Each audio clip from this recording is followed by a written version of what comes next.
Mina olen Elle-Liis Liivas, minu number on 18 ja Mistras ma mängin joont. Ning üks sõna, mis mind kirjeldab, ma arvan, on elav.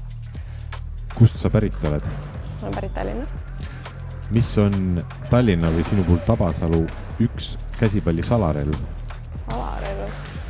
Minu puhul ma arvan hea platsi nägemine. Mis on üks asi, mida sa enne mängu alati teed? Ma puhkan palju, ma söön banaani, kuulan muusikat. Käsipalli kõrvalt ma käin ülikoolis, ma õpin tegevusteraapiat ja ma käin ka tööl. Balti mere turniiril ma kindlalt vastast, ma arvan, et ei oska öelda, kuna ma mängin esimest korda Balti liigat, aga ma lihtsalt ootan Mistraga koos kokkumängu harjutamist ja üldse seda Balti liigat. Ma arvan, et käsipalli juurde toob meid tagasi need inimesed, kellega me koos seda teeme. Need on kõik minu sõbrad, kellega me oleme terve elu koos mänginud, et see toob mind tagasi.